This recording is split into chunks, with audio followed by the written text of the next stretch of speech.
Ну и как и говорил, также этот избу в этом году отремонтировали они, хозяева тут. Там кладовая, как бы картошку там летом держат. Ну, прохладно. Вот. Ну, конечно, они повыше все сделали.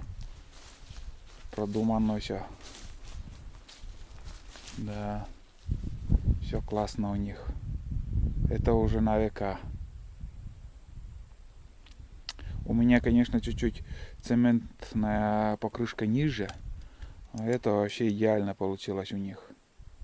Идеально, очень понравилось. Да.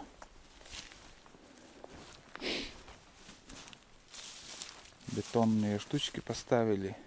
Самый основной венец у них получается на бетонке, а там уже нижние бревна, там если сгниет, там убрал, и не надо уже заморачиваться. Ну, да, все классно, все классно сделано. Замок висит, и андулином покрыли. Это уже ихнюю жизнь простоит изба.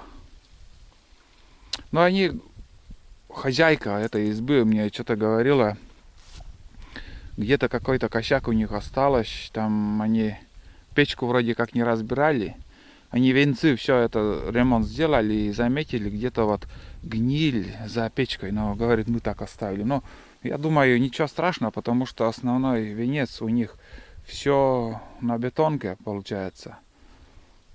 Да. Просто вот, знаете, на лето вот эти бревна надо вытащить, чтобы низ все продувало. Да, все четко сделали мужики. Там не мужики, а семья, муж с женой. Очень хорошо отремонтировали. Вот так. Ну что, я сейчас буду обратно возвращаться. Сейчас по этой тропинке здесь каракатом, наверное, также ездили. Не знаю, кто на лодке спустился. Солнце выглядывает. Вот. Сегодня без дождей погода будет.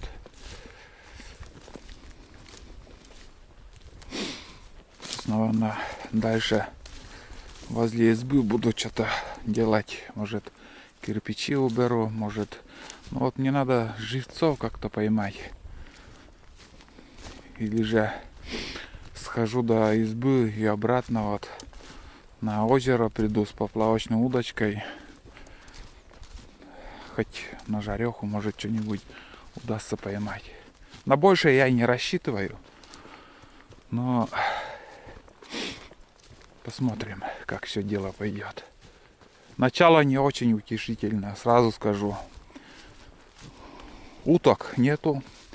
Это стопроцентно уже я заметил. И где-то может недельку даже не быть. Но утки еще появятся. Еще утиные перелеты хорошие будут. Еще настреляют. А здесь местные это все кучей улетели. Просто вот они собираются и в один день так улетают и все. У них такая тактика. Бывает там, блин, на перелеты ходишь, там выходишь, ждешь неделю-два, потом, дай, думаю, одно утро я посплю, высплюсь и никуда не вышел. И на тебе утки махом в тот день улетят.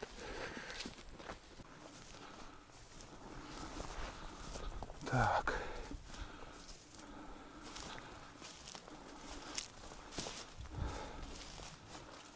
Серьезно тут рыба плещется, между прочим. Там в этих кустах утка была, взлетела, ну, низ улетела.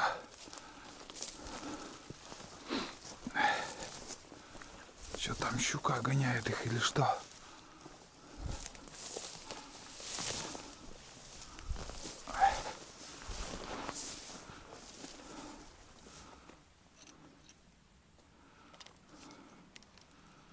Сейчас попробуем. Где мелочь, там и хищник должен быть.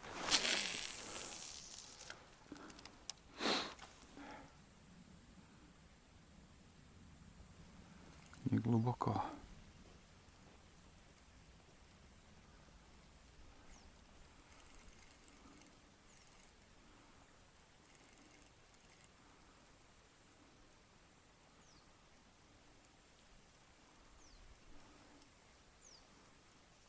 Ага. Или в кусты куда-то попал. Будто какой-то подход был. Но не крупный, видать. Мелочь. Бесполезно, ребят. Все, сдаюсь. Это, видать, не окуни. Но по количеству штук 100 этих рыб здесь есть. Может меньше, может больше. Не знаю, вот только плотва кормится или же ельцы. В одном пятачке, вот тут в середине. Нигде по сторонам больше нету. Есть и мелкие. Там в середине более крупные они. Там лодка. Если только на поплавочную снасть попробовать.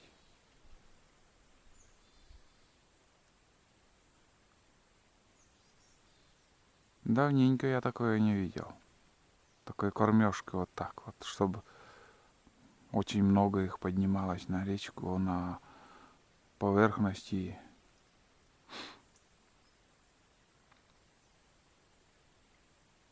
Вон везде. Зимой я тоже тут пробовал рыбачить. Помнится, на одну или две штуки только окуня поймал и все, не крупных. Короче, идем дальше. Сейчас еще одно озеро осталось. Там еще покидаю спиннинг.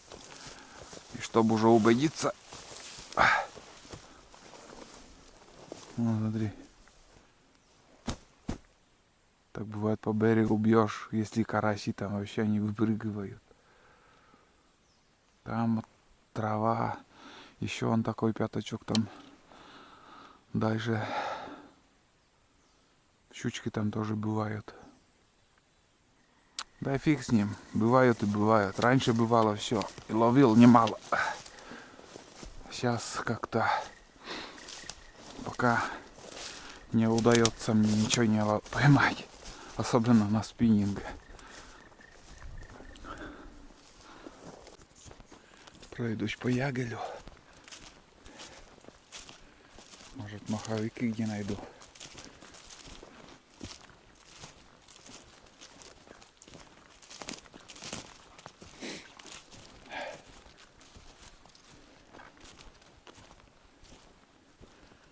Белые здесь редко я.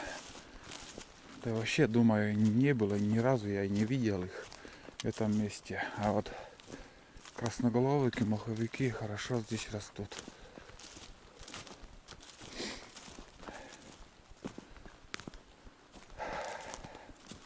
Такой вкус тайги сейчас особый после дождя. Воздух такой интересный. Как бы испаряется вот все это дело.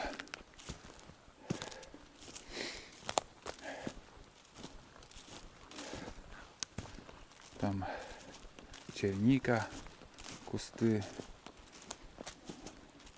Да, и вкус ягоды, все размешивается. Ели там все сырые. Но вкус тайги чувствую.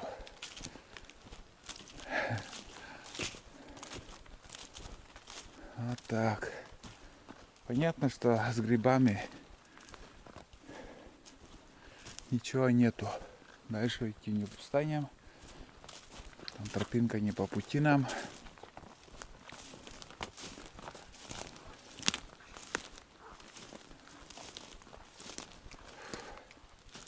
Полный штиль. Послушайте.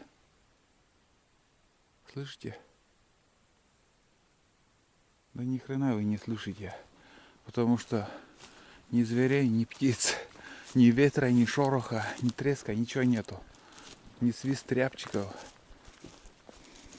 Полный штиль в тайге.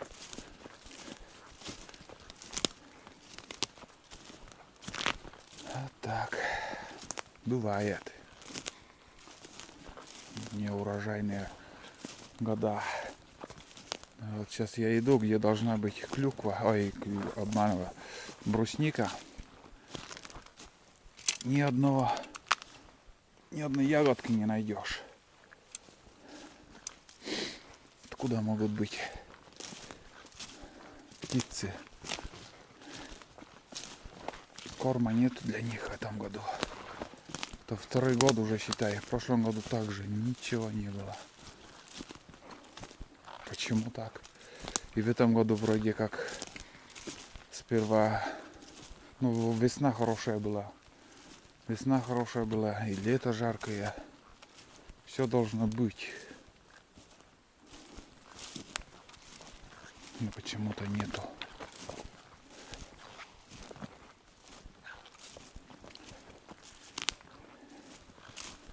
Так.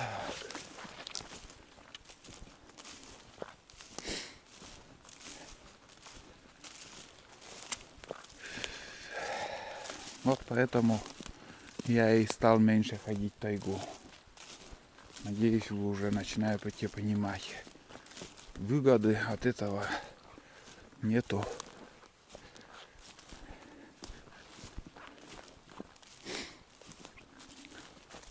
Как знакомый сейчас говорил, надеюсь, смотрит это видео. И он говорил, у них родственники тоже в тайгу на машине ездят.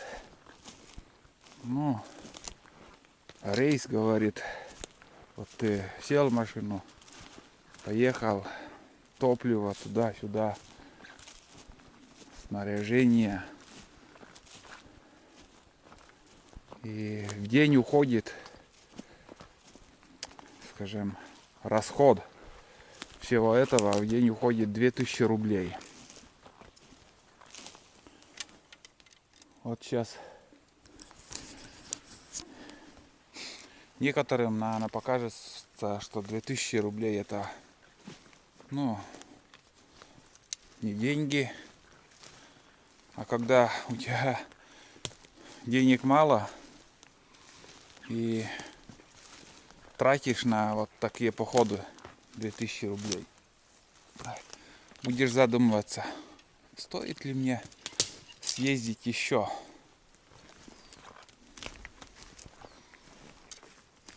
Конечно же, один-второй раз потратится человек и перестает ходить.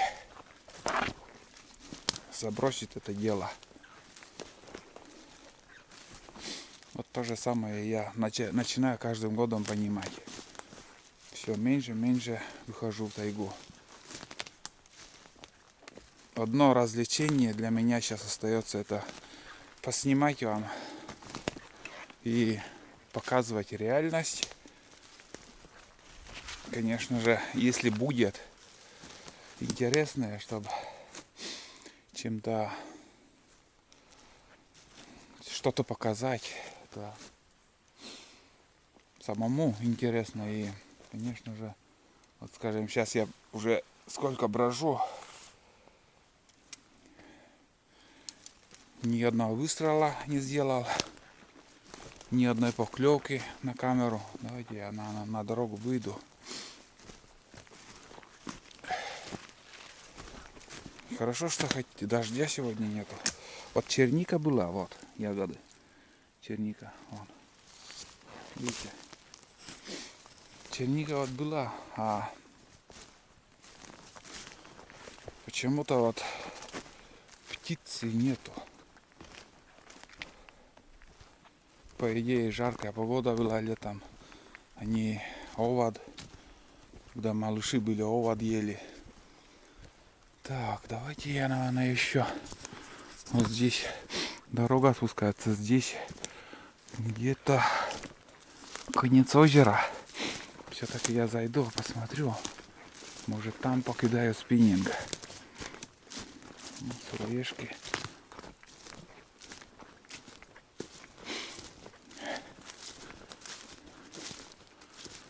Также мне пишут, что вот, Олег, ты хоть что-то подстрелишь, не подстрелишь, это нам без разницы. Мы смотрим тайгу, где я хожу, скажем. Ходим, я хожу, я показываю, и некоторые зрители смотрят и отдыхают. Я их тоже понимаю. Они меня понимают, и я таких зрителей также понимаю. Потому что многим не хватает того, где я хожу, где я брожу, чего я вижу. Чуть правее надо найти. Вон они, для соления грибы. Вон. Ну этот хороший, видимо. Да, я тоже не буду даже проверять.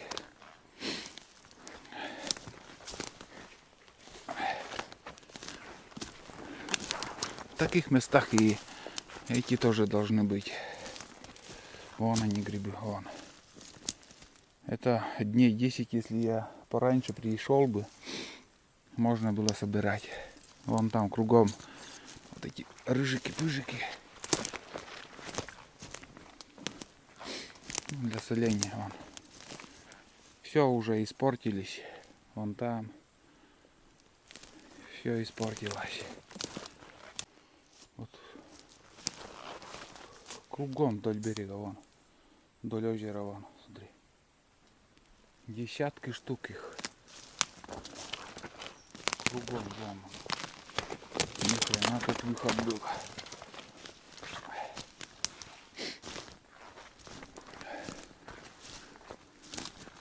Сейчас много рецептов тоже мне писали, как солить грибы, что ложить.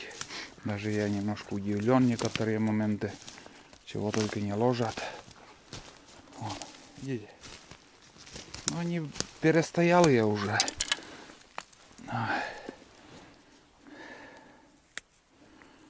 Вон, выходит это, как сказать, молоко.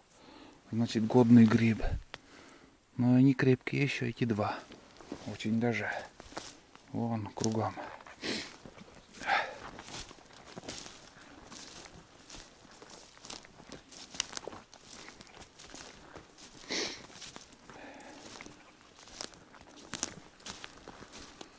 Так, и насчет ножек у грибов. Скажем, если для соления грибы, я бы взял ножки. Потому что их, когда ты... Вон, рыжики-пыжики. Когда их замачиваешь, они мягкие также становятся. Ну и хорошие. Ну вот и озеро. Я чуть вообще в сторону пошел. Ну, покидаю еще тут последнее озеро.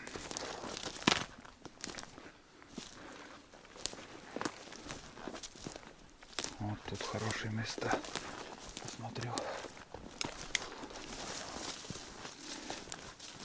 Главное, ни одного подхода еще не было рыбы. Почему-то.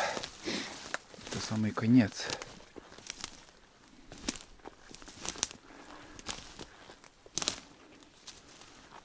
Вот.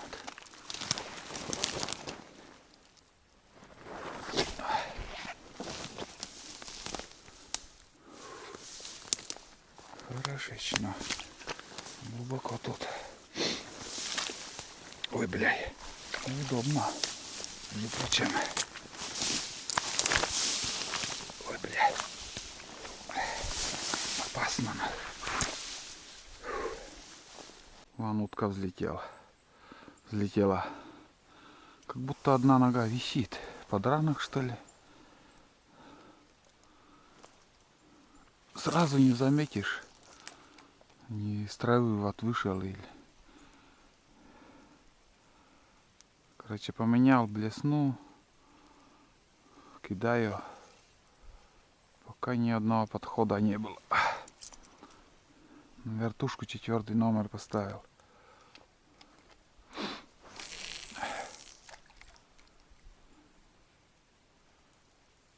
Ничего не успел сделать, взлетела. Вон там на другом берегу какая-то лодка.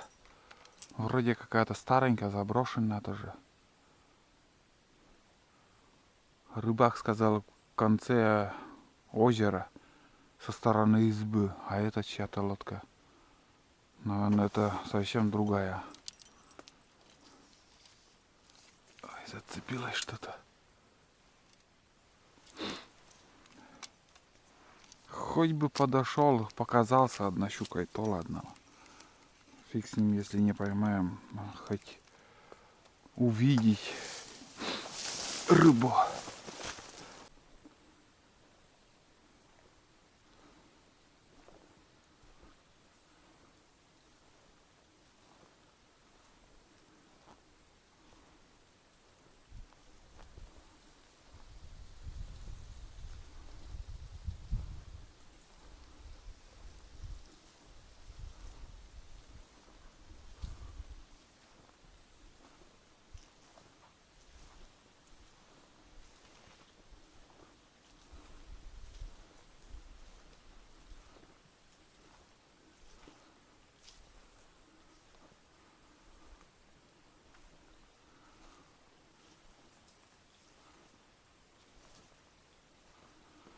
Тут лось, ребят.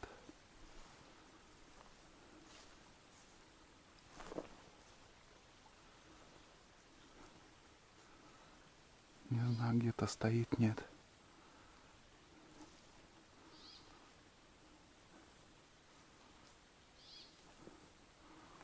Клок. Клок. Клок. Клок. Клок. Клок. Клок.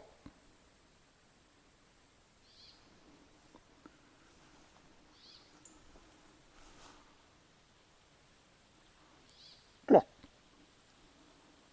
Клок. Клок.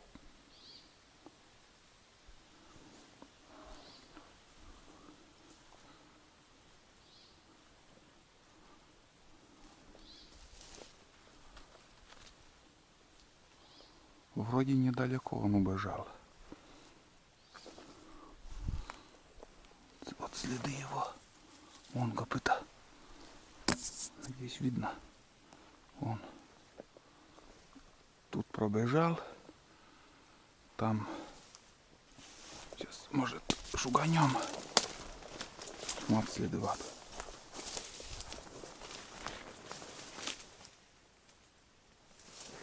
Здесь он с треском пробежал.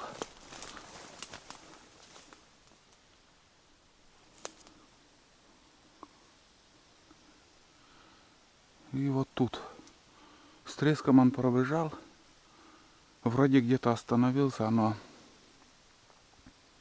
видать дальше ушел. Сейчас расскажу еще, как было, ребят. За удочкой возвращаться надо. Так все резко получилось. Ну вот следы я показал. Вот он, копыта. Где-то от меня 30 метров, наверное, не больше было. Вот. По этой дороге он пробежал и зашел в лес. Я там где-то он Сейчас дойду до того места. Вот тут. Я вон там шел. Сейчас не знаю. Ну, буквально, наверное, 25 метров. А лось стоял, знаете, вот тут. Вот тут. У меня, ребята, вот показал, вот здесь стоял. У меня аккумулятор, вот я с озера поднялся, да, буквально тут даже и 20 метров нету. Рядом здесь он стоял. Короче, вот на дорогу я вышел оттуда. Но он, конечно, уже на шухере стоял. потому что я здесь по тайге шел. А, нет, чуть дальше там ручей, я ручей перешел. Короче, до сюда я дошел, и у меня разрядился аккумулятор. И пикнул, пип. И от этого пика лось, вот здесь, который он стоял, шуганулся и по дороге побежал.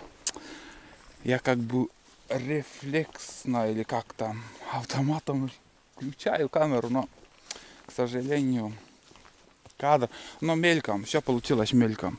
Я только видел боком его задницу и вот по, не в середину даже вышел, а вот по этой стороне пробежал, вот где-то получается также метров 20 от силы, и шуганулся он туда.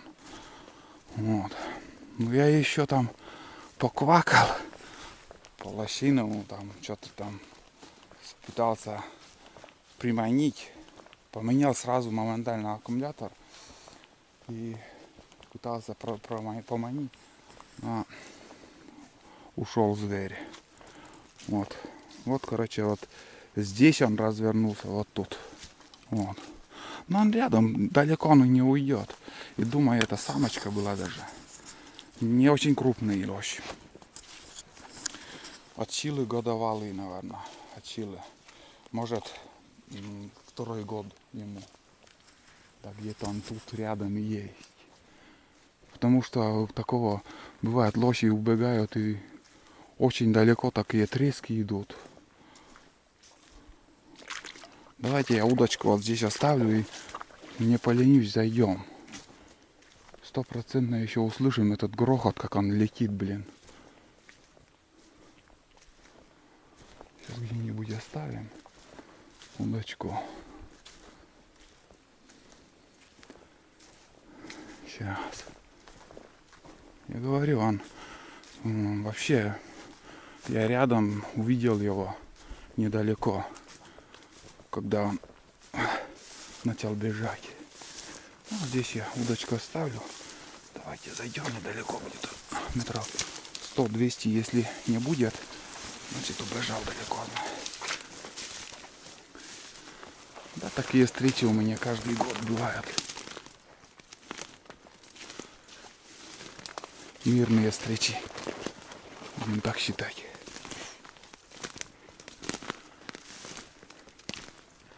Толком квакать не умею. Может, увидим. Кто его знает.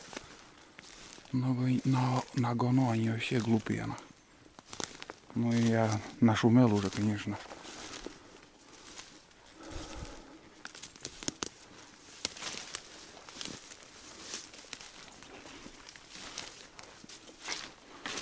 Первоначально тоже думал, бля, медведь такой серый.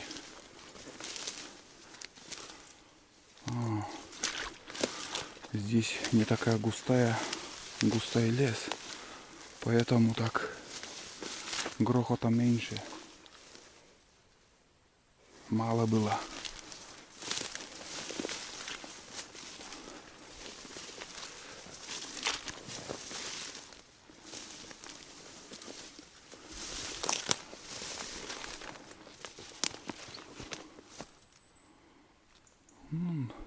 Куда-то вот туда и ушел.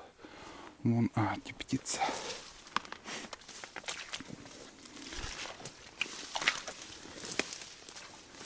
Ну, вот такой контент. Действительно, вот моменты бывают и пропускаешь.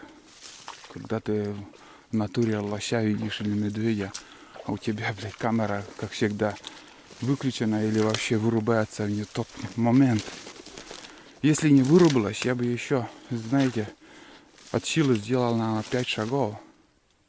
Да, я убежал, видимо. Где-то 5 шагов, наверное, сделал бы. И я его бы увидел, стоящего. И моментально я бы включил камеру. Но, увы.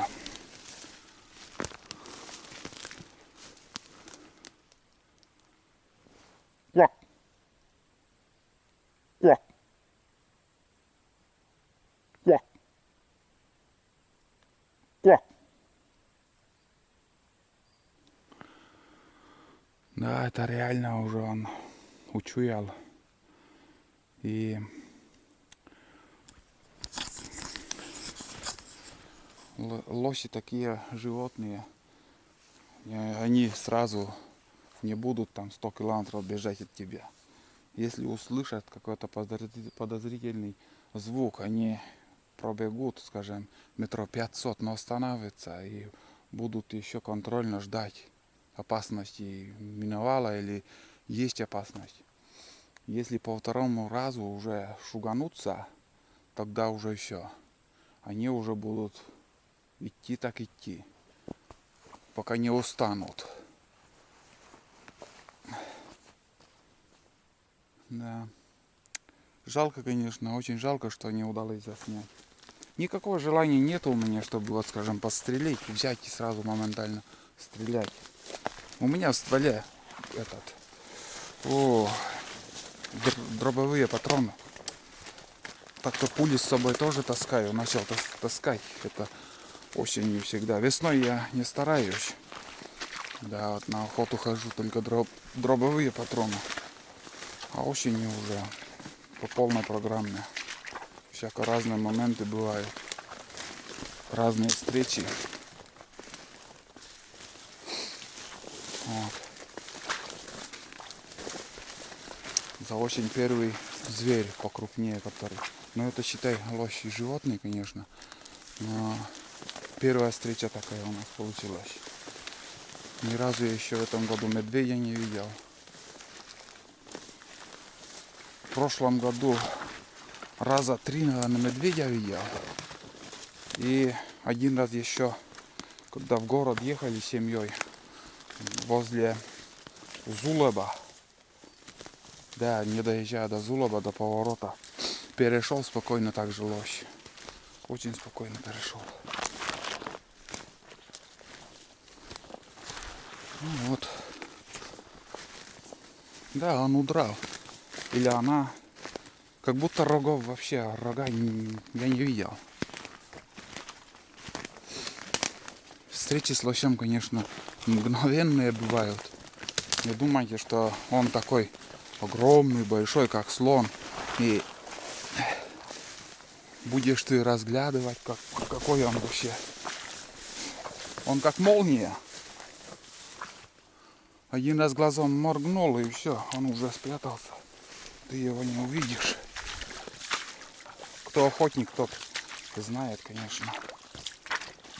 Ладно, сейчас я спущусь по-новому здесь, покидаю спиннинг озеро.